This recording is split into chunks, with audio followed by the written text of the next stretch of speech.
και καταστέλλοντας σώμα και επιθυμία, σημαδεύουμε τα πρόσωπά μας με βάσανα, γράφοντας με μαύρα μολύβια τις κόρες των ματιών μας, και ό,τι απομένει, μια σκούρα αποπλάνηση, ένα ανήμερο βλέμμα που στοχεύει και πυρσοκροτεί, τραυματίζοντας ενίοτε θανάσιμα το πρώτο ανίκιο βλέμμα που ηθελημένα θα διεισδύσει.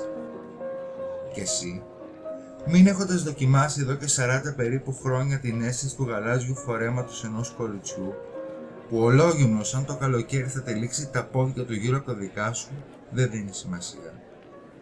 Μόνο καπνίζεις το βαρύ σου τσιγάρο, λαμπιδόνα νικοτίνης φέγγοντας ένα μέτρο γύρω όλο κι όλο, ταξιδιώτης του μακρινού δρόμου που έχεις διαλέξει.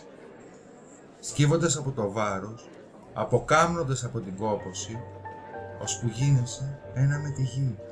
Σέρνεσαι μέσα στο κενό, με τι νερό, τι στενοχώρια, σχίζοντας το στόμα να φτιάξεις χαμόγελο να το προσφέρεις.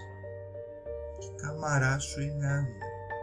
Ψυχή δεν υπάρχει, ούτε η ψυχή σου.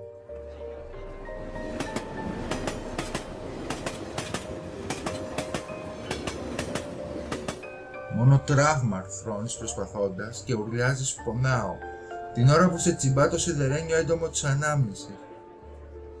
Ενώ ο Θεός σταυρώνει στο θόλο του σπιτιού σου ουρανό το γαλάζιο φόρμα του κοριτσιού, χτυπώντας με το σφυρί του τέκτονα ένα καρφί στη σάρκα διεισδύοντας, και το αριστερό της στήθος, φεγγάρι πέτρινο, πλαγιάζει στη θέση της καρδιάς σου δίοντας, αφού πάντα θα γράφεις όσο έχεις τα δάχτυλά σου μέσα στο κεφάλι της, του ύδατος στιχάκια, να ξεδιψάς, κρατώντας την, σφίγγοντάς την, ρουφώντας την αργά, έως ότου σωθεί το βαρύ τσιγάρο σου που σε ταξιδεύει.